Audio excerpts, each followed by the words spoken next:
National institute of science and technology এর বিজয় মিলনায়তনে international conquest IQ olympiad এবং science olympiad foundation এর পুরস্কার বিতরণী অনুষ্ঠান অনুষ্ঠিত হয়। দুটি ক্যাটাগরিতে মোট 238 জনকে মেডেল প্রদান করা হয় এই অনুষ্ঠানে।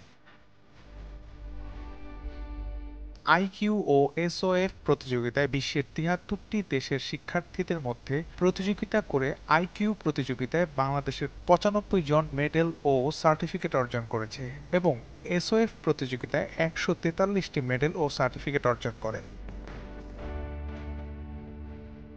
আমি ইন্টারন্যাশনাল ইংলিশ অলিম্পিয়াড আর ইন্টারন্যাশনাল কনকোয়েস্ট অলিম্পিয়াডে মেডেল পেয়েছি।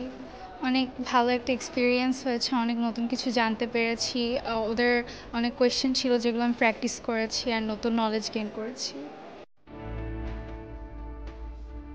অনুষ্ঠানের প্রধান অতিথি হিসেবে উপস্থিত ছিলেন আবু সাঈদ খান। বিশেষ অতিথি হিসেবে উপস্থিত ছিলেন রাবেয়া আক্তার, লুৎফুর রহমান ও আসাদুজ্জামান। অনুষ্ঠানটি সভাপতিত্ব করেন মোহাম্মদ মশিউর রহমান। শিক্ষার পাশাপাশি আপনাদের সন্তানদেরকে এই ধরনের সৃজনশীল কাজে নিয়োজিত রাখা দরকার।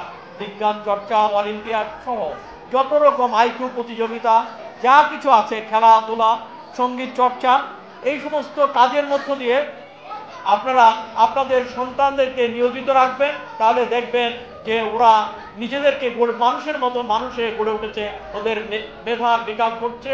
ওরা কেবল আপনাদের মুখ উজ্জ্বল করবে না, দেশের মুখ উজ্জ্বল করবে এবং বাংলাদেশের পতাকা, যে পতাকা ৩০ লক্ষ শহীদের রক্তে ভিজা, এই পতাকাকে আরো ঊর্ধ্বে তুলে ধরবে। উক্ত অনুষ্ঠানে সমগ্র বাংলাদেশের বিভিন্ন স্কুলের শিক্ষার্থীরা অংশগ্রহণ করেন। আরিফ হাসান, চ্যানেল 24।